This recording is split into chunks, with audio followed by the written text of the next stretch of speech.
Hello everyone, I'm Heath, and in this video I want to talk to you about these right here. These are Elder Dice, and this was one of the first products that I created, and especially actually one of the first ones that actually got some traction under it. So these are polyhedral gaming dice, you see right there, except for they are all Cthulhu themed.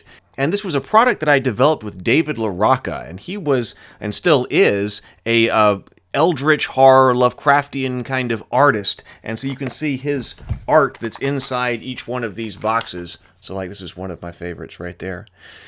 And I kind of wanted to talk to you about how this came about, because I think it's an interesting story, and also if you are a person who is trying to develop your own kinds of products, you know, how this came about.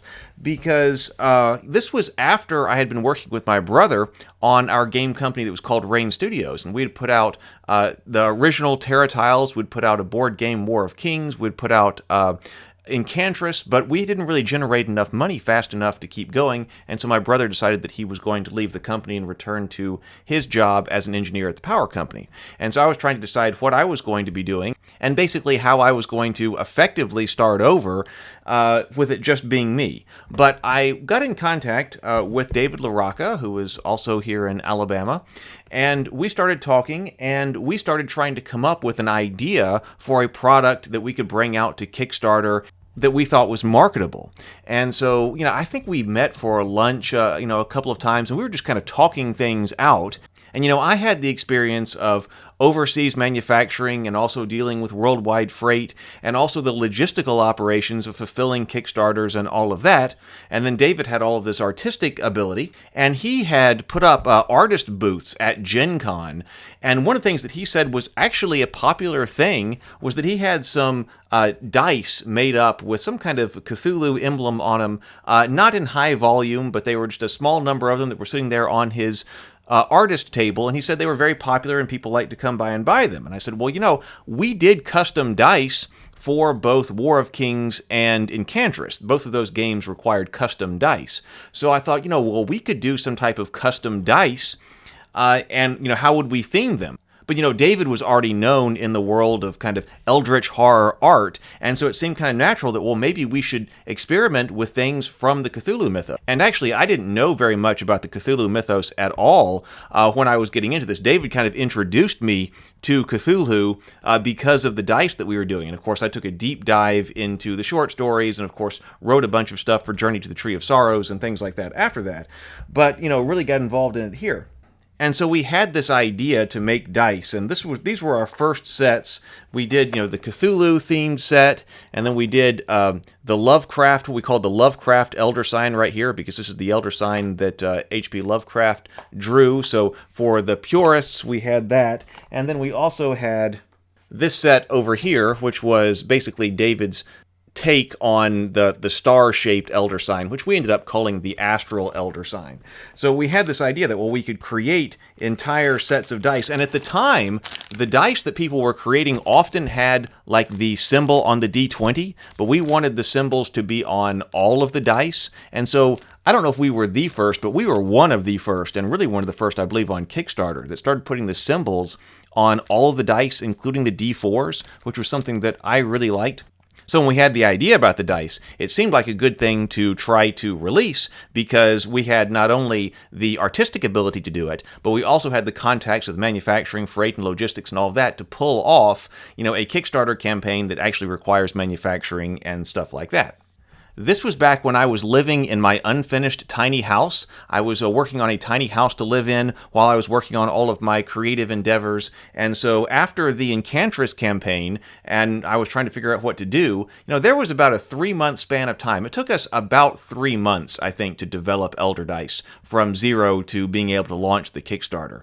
And we didn't always have that idea of putting them inside the book. You know, we were like, well, we've got this cool idea for the dice, but what type of object can we put them in? And actually, David had done a line of works of art that were all centered around some type of mysterious book. And I remember after talking to him one day, I was over at Buffalo Wild Wings, and I was sitting there at the bar, and I was thinking about Elder Dice and what we could do with it. And then all of a sudden, my mind combined, wait a minute, what type of object should we use to put the dice in?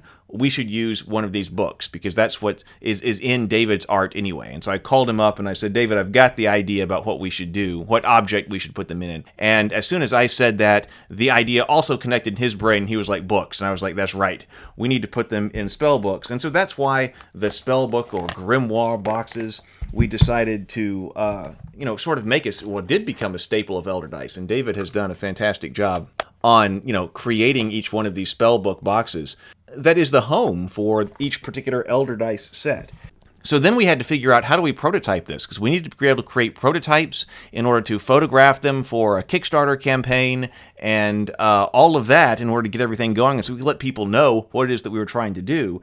And so we went to Books A Million together, and we were looking for what type of objects could we, find or hack together or cobble together to be able to make prototypes of our dice boxes and of our dice. And we found a Harry Potter coloring kit that was very similar to this. It was a slightly different dimensions, but it was a Harry Potter kind of, I don't know if they actually thought of it as a book, but it opened like a book, very similar to this, and it had a magnetic closure on it, and we went, oh, that's it. So actually we bought this Harry Potter coloring kit. It came with some crayons and some different things to color in, but we went, okay, now we can make this into our spellbook box, because we also needed to communicate our idea to a manufacturer, right? So David created, basically one of the basic look of what was to become the spellbook box. I printed it out, and then I went to work on that Harry Potter coloring kit, trying to turn it into a prototype that at least, kind of looked something like we were trying to get to show to manufacturers. And so we did that. Then later, I went and we completely constructed another book completely from scratch. So, sometimes when you're doing these design kinds of things, you're just sitting there, here in your office or wherever you are, trying to put together your prototype in rather some, generally unglamorous ways, but it works. It's what you can do. You put together cardboard, you get tape, you get glue, you got printouts from things that you've created on the computer or that you're just drawing on the paper, and then you're trying to put this together in order to show what your idea is and communicate it to manufacturers, to other people for a Kickstarter campaign. And to me, that's actually part of the fun part. I like the physical construction of things. I like to go down to the workshop and make things. And so when it comes time to, sort of prototype an idea, I find that to be a really fun part of the whole project. It's one of the very first things that you do when you're trying to release a whole product. But to me, it's one of the fun parts. So once we got a good-looking prototype together, we started the photography and put up, a landing page online and said, we're doing Elder Dice. We're going to bring this to Kickstarter. If you're interested in supporting the Kickstarter, please sign up. And, a lot of people did. And I think that was a great project to go from, the generation of the idea all the way through the prototyping process, all the way through the marketing process, all the way to the launch of the Kickstarter campaign while in collaboration and discussion with different manufacturers about what can be done, and launching within that 3-month time period. And so Elder Dice went on to become, very successful. I'm not part of Infinite Black anymore, but this is the Infinite Black website where you can see a whole bunch of different Elder Dice sets. This is David's interpretation of the yellow sign. I really like that. A whole bunch of different Elder Dice sets that have different symbols from the Cthulhu Mythos that we designed, and I put together a whole lot of history and lore for that. And you can find those, some videos that are like audiobooks on the history and lore of a bunch of the different Elder Dice sets on the Journey to the Tree of Sorrows YouTube channel. But I'm not sure how many Elder Dice sets have been produced. I've got a whole bunch of them here, and as you can see, this was the sets of Elder Dice from the fourth Elder Dice campaign. Yeah, I believe this is fourth. This is Shards of Illumination, and as you can see, it generated, this is 10 different boxes of Elder Dice. And so I think over 4 different Kickstarter campaigns, there may have been like 30 Elder Dice sets with different colors, different symbols, and different art that David did inside. And so this was a really neat project, and that it took several years to do, because by the time you go from the idea all the way through the launch of the campaign, all the way to the pledge managers, but then also manufacturing and then freighting and load, it would take about a year or more. As the Elder Dice campaigns got more and more complex, sometimes they would take more than a year in order to execute from the beginning to the end. And David's very particular about the the look of the dice. He's got all types of dice prototypes. in his office. We ordered a whole bunch of them so David could look through and find out exactly, what colors he wanted for each individual sign. And it was really fun and really great to be a part of. And, when I was sitting there in the unfinished tiny house, and I was like, well, now what do I do? My brother's decided that he's not going to be part of, the board gaming company anymore. What kind of products can we develop and what kind of products can we create? Well, we hit upon this idea and it worked. It takes good ideas, but it also takes being able to execute the ideas, sit down, get the work done, and be able to bring the product to market. Now, David has still gone on with Infinite Black to produce more dice. He did 1-Up dice a few months ago on Kickstarter. He started to do like Zelda and Super Mario themed dice. And of course, I've come over to Ravenkeep and been working on that, where we've been doing things like the Cultists and developing Ritual and doing some shows like Dinner and a Board Game. And I've got some other things like In Tales of Rabavania and also the World of Theophany, which are going to be coming out. But really, Elder Dice were what made it all possible, and it was a really neat thing to be a part of, and I think it demonstrates that you can do these things. If you have the idea and you sit down and you execute them, people will support you. If you want to know more about the business side of things, because maybe you've got some type of creative effort that you want to bring about, I do run a secondary YouTube channel that's specifically called Business for Creatives, Heath's Business for Creatives. And on that channel, I've got, I think, about 120 videos right now on all of the business side of being a creative. There's a lot of it on crowdfunding, but there's also a lot of it, on developing your idea, marketing.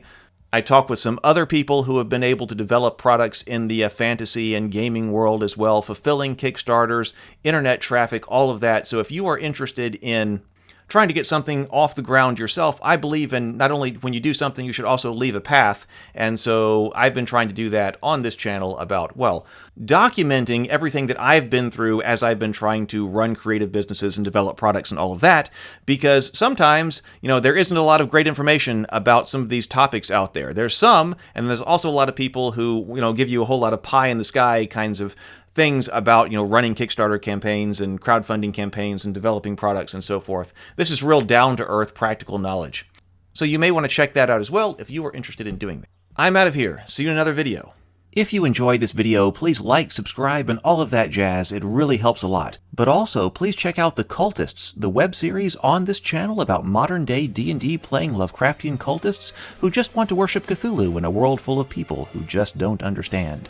Season 1 is on the channel now. But also, please check out my YouTube channel. I have over 150 videos on tabletop games and the fantasy genre. If you've enjoyed this video, you might enjoy many of them as well. I look forward to seeing you for them and many more videos to come.